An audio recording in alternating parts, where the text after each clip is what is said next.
Alright there, geezers, Jules here from FGS, home of the Future Games Show. And you know what, friends, we've actually been through a lot of different types of video games together, haven't we? We've been through good games, outstanding games, emotional games, thoughtful games, sad games, scary games, terrible games. And also, a lot of difficult games as well. But today, we're taking that one step further, because we're going to be talking about difficult games that kind of hate you! From video games that kick your teeth in the moment you hit the start button, to those that ridicule you relentlessly for failing to overcome its insurmountable odds, well, these are titles that, for lack of better words, well, fucking hate you. So let's take a look at these spiteful pricks together, as I'm Jules, this is FGS, and these are 8 games that hate you. And by the way, I am still feeling pretty rough. I'm recording this on the same day as last week's one, to be fair, so I'm not still feeling rough. I'm still rough on the same day, technically, but that's the power of editing, my friends, over the Xmas break, so woo! Let's get on with this as I ride my cough syrup high, my friends. And of course, this is the Deep Cut with Jules Gill, baby! So there's going to be games you've not heard about, thought about, or need to know more about. So let's kick things off with a real stinker. Number 8, Demolition Man for the 3DO. So I think it's safe to say that when it comes to video game film tie-ins, expectations are hilariously low, mainly because for a good old while, not even the bottom of the barrel was fit to contain these absolute clankers. And yet, many seem to write off most 80s and 90s games of this ilk due to being guilty by association, and the fact that many saw their fan bases as nothing more than walking ATM slots that would buy any old tat with a recognisable logo on it. But I gotta say, Demolition Man for the 3DO is okay. I mean, it's average. I mean, it's not great. I mean, the fighting sections are hot garbage. But still, overall, for a film tie-in, it's all right. And sometimes all right is just good enough. It's literally the definition. But you know what this game does have? Is varied gameplay, silly over-the-top action, a crushing difficulty spike here and there, and Sly Stallone basically coming out and saying that he hates you. You see, when it comes to getting a game over, old Rocky here will take a chip off your block by chewing you out, and some of them are actually quite personal, from calling you Puke Skywalker, which just oh so deliciously dates this game, to saying that you play like garbage, all the way through to stating you suck. It feels like a very odd way to bring in new fans. It's kind of akin to when Jeff Goldblum gave you that 100% completion bonus at the end of that Jurassic Park game and just said, go outside, you absolute loser. But here, it feels a little personal, because that last bit that Sly delivers, right, it goes on for so long that you can see it's almost like the auto cue is finished a while back, and he's just actually venting at you a little bit right there. When he delivers that, you suck, he almost catches himself like, oh, that slipped out. That's how he feels about you. Good, but I would say it's horrible yet terrible. Ugly yet disgusting. You suck. Number 7, Final Vendetta.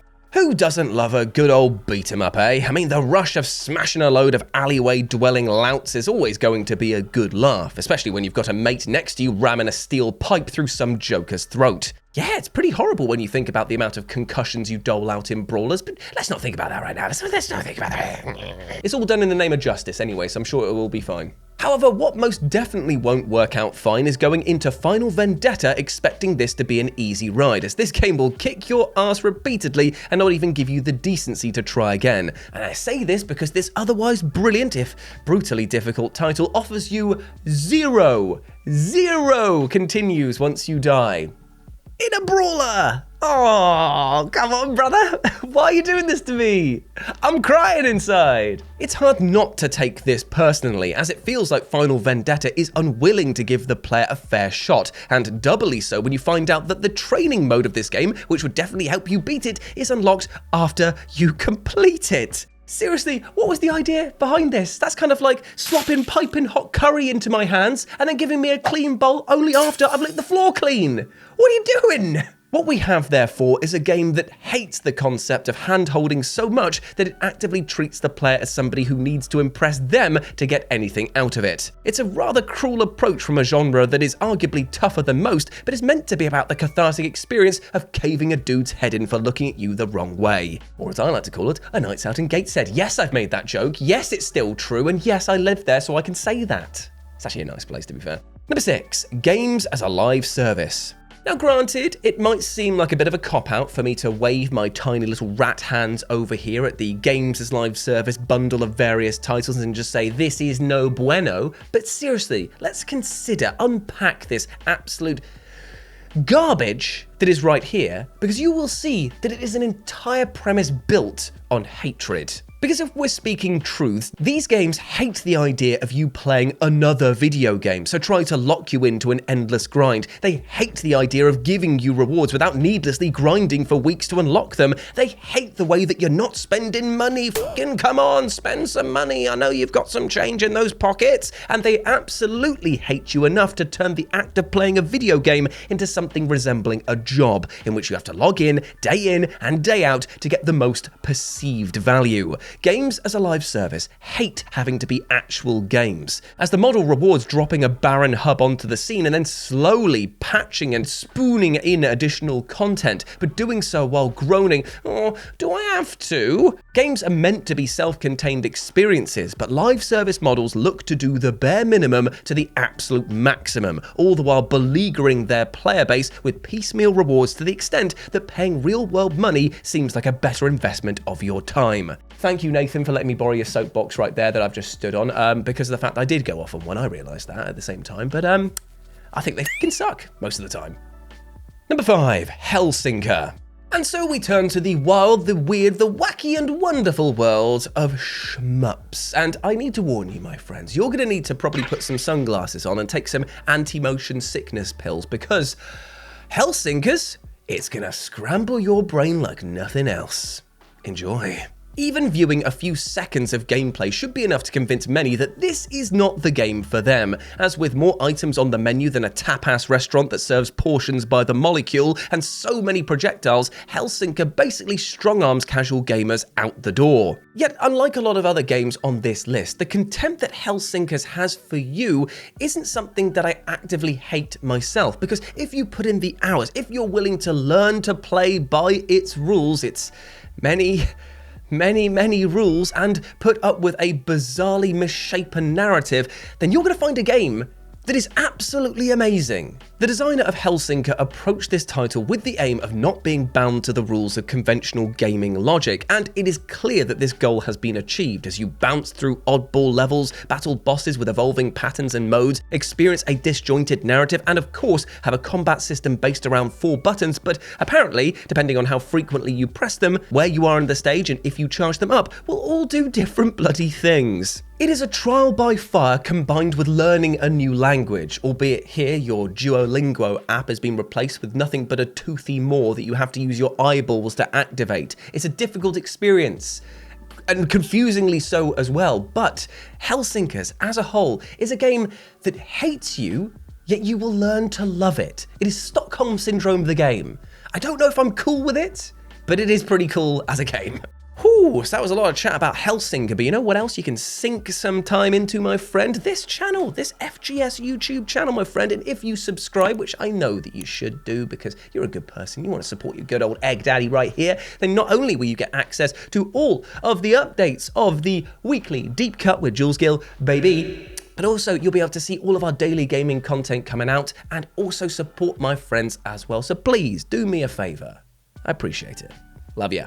Number 4, Tony Hawk's Pro Skater 5. So I know you're probably looking at this entry and thinking, come on, Jules, you think this is a deep cut? We all know about the Bird Boy and his wooden wheelie-dealy franchise and how much Turpsa 5 absolutely sucked. But here's the thing, do you know just how deeply Activision looked at you with contempt? It's akin to going over to a mate's house and finding them actually making out with their dog.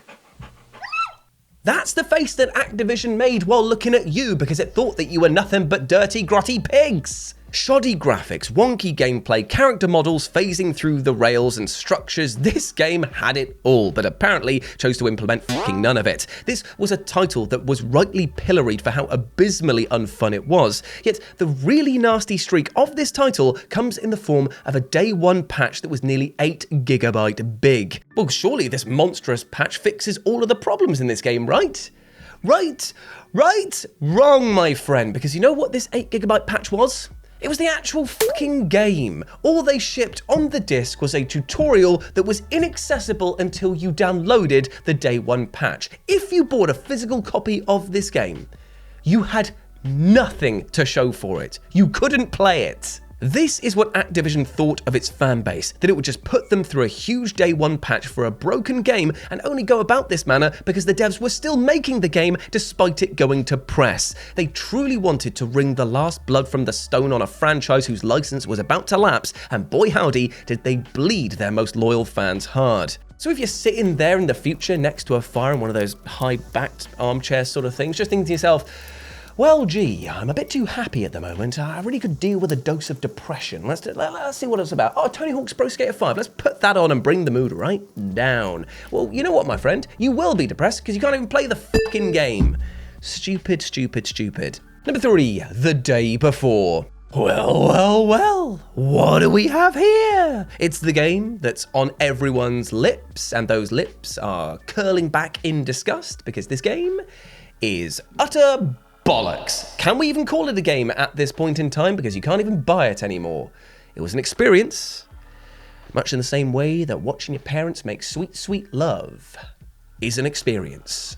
This is a title that half the world over are in a panic state about as they watch the money that they helped kickstart it go up in smoke. It's a contender for worst developer apology ever, seeing as it came out ironically the day before. And yes, it is yet another example of a video game that seemed too good to be true and was an utter skip fire upon release. No matter how you cut it, the day before hated you from its very inception. It was happy to take your money. It was happy to delay the title to hoover up even more cash. It was happy to tell you that the game was going to be shit mere moments before launch, and it was happy to close its doors not a week after launch, leaving a fan base feeling utterly burned. Now, to try and be objective about this and as fair as possible, right? I don't think that any developer, especially those that volunteer to make this game, set out to make a bad game. I do, however, think that there was a shocking lack of responsibility from the developers themselves, because they willingly and knowingly dropped this game in its current state out onto the market.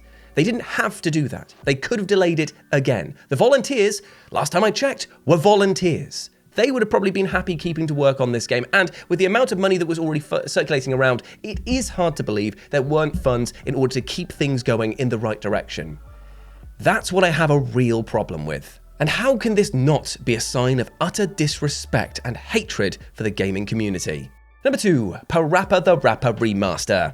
Okay, so this is a very, very, very personal beef that I have with this game here, but once I explain it, you'll see why it felt like such a paper cut to the eyeball. PaRappa the Rapper is a good game. Hell, it's a great game and one that I'd love to see continued at some point in time. The visuals were striking back on the PS1, the music has endured to this day as some of the most catchy and quotable, and the characters, well, they are downright adorable. Therefore, when it was announced that a remastered version of this paper puppy was coming out on the PS4, I turned myself into a form of human origami that was a giant thumbs up. And yes, I do regret doing that in real life because now I have spine issues. It wasn't worth it. Yet that thumbs up was grabbed and shoved up the unwashed bum of PaRappa the Rapper for one simple reason. This is a rhythm game with lag. Somehow, during the remaster process, no one thought to account for this game being played on newer TVs, which caused the visuals and audio to desync. And with no way to fix this and no patch given by the devs, this turned the remaster into a plain old disaster. And what better expression of hate is there than by sitting there wanting to play a game and it actively going, nah, you want to play? You have to play desynced, brother. I'm gonna stop because I'm getting lightheaded. And number 1, XCOM Legends. Now, I won't lie to you, my friends, I could have easily made this entry on this list about the entire mobile gaming marketplace because it is a hive of such scum and villainy that Obi-Wan said hello there to his lightsaber as he turned it on in want of getting away from it. However, if I were, and I am, to pick one game, and I will, to represent the greasy woes of this medium, it has to be XCOM Legends. And the reason for this is twofold. 1, it's a game that is so utterly shit that it's positively radioactive, and for 2, XCOM Legends is the equivalent of sticking its middle finger up to the fanbase and then pushing it up their nose when they refuse to look at it. This is a game that sought to alienate, ha ha ha, its entire fan base with desperate microtransaction practices and a complete inversion of what it is to be an XCOM game. Titles from this illustrious series are known for their brutal difficulty, their deep strategic and squad management focus, and of course, about being a ragtag human resistance group who snatches victory from the jaws of defeat thanks to your command. Now look at XCOM Legends. Honestly, it is like watching an Overwatch/Fortnite spin-off play out in front of me more than it's coming from the XCOM series, and the hardest thing about this game is looking at yourself in the mirror once you're done with it. XCOM Legends is the perfect expression of hate in gaming because it hates being part of the XCOM franchise and tries to do everything to be apart from it. And you know what? As XCOM fans, we want nothing to do with it either. Change the name, get it out of here, put it in the bin. Whew, and there we go, my friends. Those were 8 games that hate you. I hope that you enjoyed that, and please let me know what you thought about it down in the comment section below. If you want to chat to me on the social medias, you can do so by going over here, and you can follow my lovely editor over here as well, baby. But before I go, I just want to say one thing. Even though we spoke today a lot about video games that hate you, hate as an emotion, it's not a pleasant one to hold on to, because the thing is, it's very draining. While anger can come in bursts, and sometimes it's uncontrollable, and sometimes can be used to further yourself or get yourself away from situations that you do not need to be a part of, hatred itself is a draining emotion. If you hold on to hate, if you hold on to resentment, then you will just find that your avenues of life start closing down. You'll not want to do more and more things because you'll want to shun the things that reflect the things you don't like. So if you have the capacity, please let go of hatred, let go of resentment, treat others with love as well as yourself. It's all about building bridges instead of burning them, all right? Because that is the only way we're going to get through this crazy thing called life together, okay? Big love to you, and I hope that you're treating yourself well, you massive ledge. As always, I've been Jules, you have been awesome. Never forget that, and I'll speak to you soon. Bye.